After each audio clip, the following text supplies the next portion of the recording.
ते म्हणजे मंगलदास बांदल यांना ईडीकडून रात्री उशिरा अटक करण्यात आली।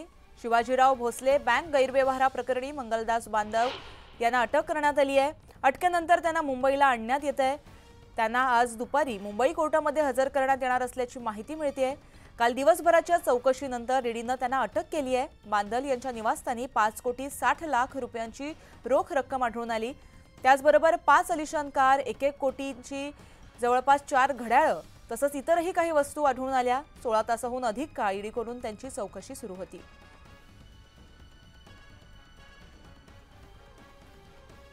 परिषदेचे माजी बांधकाम सभापती मंगलदास बांदल यांच्या घरापुढे आपण आहोत। याच बंगल्यावरती काल ईडीच्या अधिकाऱ्यांनी छापेमारी केली आणि काही मुद्देमाल आणि काही बँकेची कागदपत्रे सुद्धा या अधिकाऱ्यांनी ताब्यात घेतली आहे। खरं तर मंगलदास बांदल मागच्या अनेक वर्षापासून सातत्याने चर्चेत आहेत। त्याचं कारण आहे तसंच आहे, कारण मंगलदास बांदल यांच्यावरती यापूर्वी काही गुन्हे दाखल झालेले आहेत। मनी लॉन्ड्री प्रकरणी त्यांच्यावरती हे गुन्हे दाखल आहेत।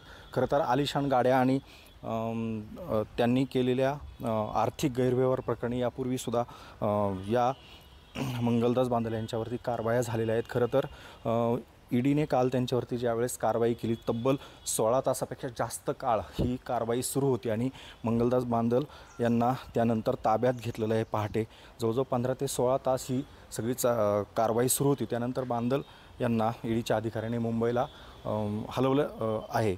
खरं तर बांदल यांच्यावरती शिवाजीराव भोसले बँक गैरव्यवहार प्रकरणी यापूर्वी गुन्हे दाखल आहेत आणि त्याच अनुषंगाने ही आजची कारवाई मानली जाते। खरं तर लोकसभा निवडणुकांमध्ये सातत्याने चर्चेत असलेले बांदल यांनी अजित पवारांच्या राष्ट्रवादीचं सुद्धा काम केलं होतं आणि आता विधानसभा निवडणुका जवळच येऊन ठेपलेल्या आहेत। त्या दृष्टीने ही कारवाई खूप महत्त्वाची मानली जाते। खरं तर बांदल यांनी सर्वच पक्षांकडून वेगवेगळी पदं भूषवलेली आहेत। जिल्हा परिषदेच्या बांधकाम विभागाचे सभापतीसुद्धा ते राहिलेले आहेत आणि काल ज्यावेळेस 15 ते 16 तास ही सगळी चौकशी सुरू होती, त्या दरम्यान बांदल, त्यांची पत्नी रेखा बांदल, त्यांचे 2 भाऊ यांचीसुद्धा चौकशी करण्यात आलेली आहे। बांदल यांचं हे शिक्रापूर येथील निवासस्थान आहे। यासोबतच बुरुंजवाडी शिरूर तालुक्यातलं दुसरं एक निवासस्थान आहे। त्यासोबतच पुण्यातील महमदवाडी या ठिकाणी सुद्धा छापेमारी केलेली आहे, चौकशी केली, त्यांचे काय कागदपत्र ताब्यात घेतले। तब्बल 5.5 कोटी रक्कम आणि काही महागडे घड्याळसुद्धा याच्यामध्ये ताब्यात घेण्यात आलेले आहेत। ऐन विधानसभा निवडणुकीच्या पार्श्वभूमीवर ही सगळी कारवाई होत असताना याकडे राजकीयदृष्ट्या सुद्धा पाहिलं जाते। कॅमेरा पर्सन स्मिता शिंदेसह रायचंद शिंदे, न्यूज 18 लोकमत, शिक्रापूर, पुणे।